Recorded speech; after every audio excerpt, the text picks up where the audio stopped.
Perhaps we need some outside universal threat to make us recognize this common bound. I occasionally think how quickly our differences worldwide would vanish if we were facing an alien threat from outside this world. And yet, I ask you, is not an alien force already among us? What could be more alien to the universal aspirations of our peoples than war and the threat of war?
I want to talk about our common responsibilities in the face of a common danger.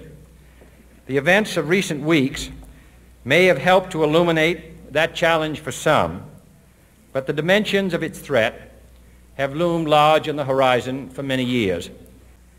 The very word secrecy is repugnant in a free and open society, and we are, as a people, inherently and historically opposed to secret societies, to secret oaths, and to secret proceedings.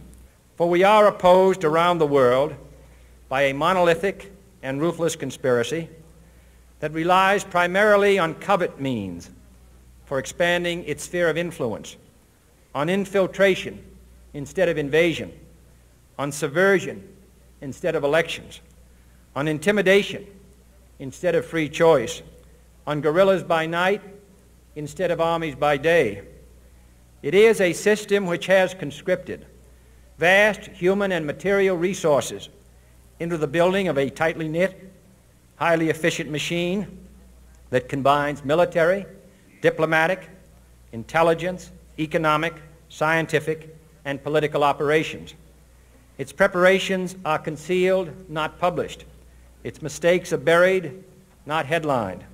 Its dissenters are silenced, not praised. No expenditure is questioned, no rumor is printed, no secret is revealed. And there is very grave danger that an announced need for increased security will be seized upon by those anxious to expand its meaning to the very limits of official censorship and concealment. That I do not intend to permit to the extent that it's in my control. No governmental plan should impose its restraints against your will. But I would be failing in my duty to the nation in considering all of the responsibilities that we now bear and all of the means at hand to meet those responsibilities if I did not commend this problem to your attention and urge its thoughtful consideration.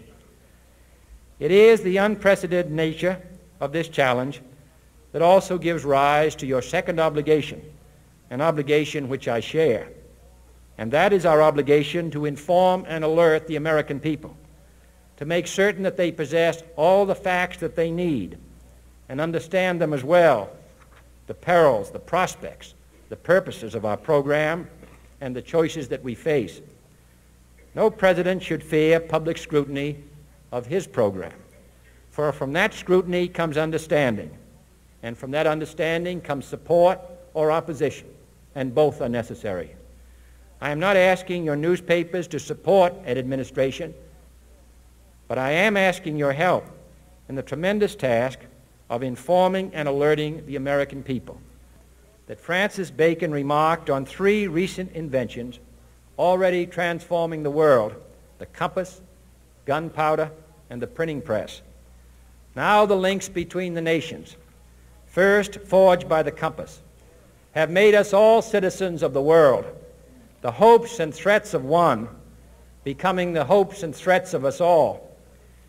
Today, no war has been declared, and however fierce the struggle may be, it may never be declared in the traditional fashion. Our way of life is under attack. Those who make themselves our enemy are advancing around the globe. The survival of our friends is in danger, and yet no war has been declared. No borders have been crossed by marching troops. No missiles have been fired. If the press is awaiting a declaration of war before it imposes the self-discipline of combat conditions, then I can only say that no war ever posed a greater threat to our security. If you are awaiting a finding of clear and present danger, then I can only say that the danger has never been more clear, and its presence has never been more imminent. It requires a change in outlook, a change in tactics, a change in missions by the government, by the people, by every businessman or labor leader, and by every newspaper.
you.